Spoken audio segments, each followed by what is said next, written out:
നമസ്കാരം. നിയമം നടപ്പിലാക്കേണ്ടവർ തന്നെ നടുറോഡിൽ തെരുവ് ഗുണ്ടകളെ പോലെ ഏറ്റുമുട്ടിയത് കേരള പോലീസിന് വൻ നാണക്കേടാകുന്നു. സംസ്ഥാന പോലീസ് ആസ്ഥാനത്തിന് തൊട്ടുമുന്നിൽ വെച്ച് മ്യൂസിയം സ്റ്റേഷനിലെ സീനിയർ സിവിൽ പോലീസ് ഓഫീസർ വിശാഖിനെ 2023 ബാച്ചിലെ ജൂനിയർ പോലീസുകാരൻ കിരൺ മർദ്ദിച്ച സംഭവം സേനയ്ക്കുള്ളിൽ വിവാദമായിരിക്കുകയാണ്. ട്രാഫിക് ഡ്യൂട്ടിക്കിടെ പാതയോരത്ത് പാർക്ക് ചെയ്തിരുന്ന കാർ മാറ്റിയിടാൻ ആവശ്യപ്പെട്ടതാണ് മർദ്ദനത്തിൽ കലാശിച്ചത്. 15 വർഷത്തെ സർവീസ് പരിചയമുള്ള വിശാഖ് കാറിലുണ്ടായിരുന്ന സ്ത്രീയോട് VIP സുരക്ഷാ ക്രമീകരണങ്ങളുടെ ഭാഗമായി വണ്ടി അല്പം മുന്നോട്ട് മാറ്റിയിടാൻ മാന്യമായി ആവശ്യപ്പെട്ടു. അവർ അത് അനുസരിക്കുകയും ചെയ്തു. എന്നാൽ ഇതിനിടെ പോലീസ് ആസ്ഥാനത്തു നിന്നും പുറത്തുവന്ന ഗാർഡ് ഡ്യൂട്ടി ചെയ്തിരുന്ന ജൂനിയർ പോലീസുകാരനായ കിരൺ തന്റെ അമ്മയോട് വണ്ടി മാറ്റാൻ പറഞ്ഞത് ചോദ്യം ചെയ്യുകയും വിശാഖിനോട് തട്ടിക്കയറുകയും ചെയ്തു. VIP റൂട്ടായതിനാലാണ് മാറ്റാൻ പറഞ്ഞത് അനിയ എന്ന് വിശാഖ് വിശദീകരിക്കാൻ ശ്രമിച്ചെങ്കിലും അതൊന്നും കേൾക്കാൻ തയ്യാറാകാതെ ജൂനിയർ പോലീസുകാരൻ വിശാഖിന്റെ നെഞ്ചിൽ കൈമുറുക്കി ഇടിക്കുകയായിരുന്നു.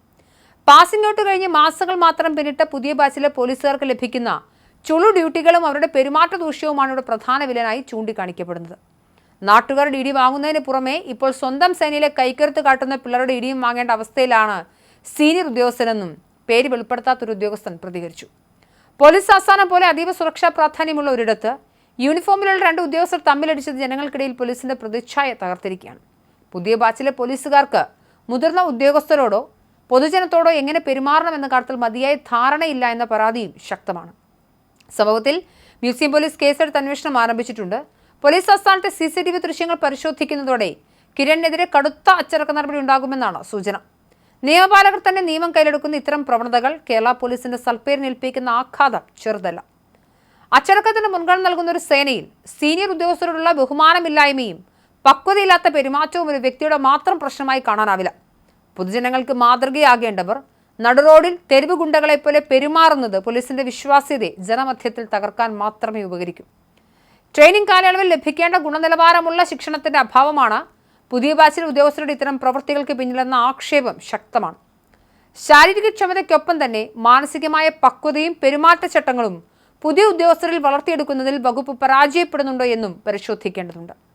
ചുളു ഡ്യൂട്ടികൾ ലഭിക്കുന്നതും കൃത്യമായ മേൽനോട്ടമില്ലാത്തതും പുതിയ തലമുറയിലെ പോലീസുകാരിൽ അഹന്ത വളർത്താൻ കാരണമാകുന്നുവെന്ന സഹപ്രവർത്തകരുടെ നിരീക്ഷണം ഗൗരവമാണ്. പോലീസ് ആസ്ഥാനത്തിന് മുന്നിൽ വെച്ചുണ്ടായ ഈ അനിഷ്ട സംഭവം കേവലം ഒരു വ്യക്തിപരമായ തർക്കമായി തള്ളിക്കളയാനാവില്ല. സേനയ്ക്കുള്ളിലെ അധികാര ശ്രേണിയെയും അച്ചടക്കത്തെയും ഇത് നേരിട്ട് ബാധിക്കുന്നു. കൃത്യനിർവഹണത്തിനിടെ സ്വന്തം സഹപ്രവർത്തകരിൽ നിന്നും മർദ്ദനമേൽക്കേണ്ടി വരുന്നത് താഴെത്തട്ടിലുള്ള ഉദ്യോഗസ്ഥരുടെ മനോവീര്യം തകർക്കും. ഇത്തരം സംഭവങ്ങൾ ആവർത്തിക്കാതിരിക്കാൻ മാതൃകാപരമായ ശിക്ഷാ നടപടികളും അനിവാര്യമാണ്.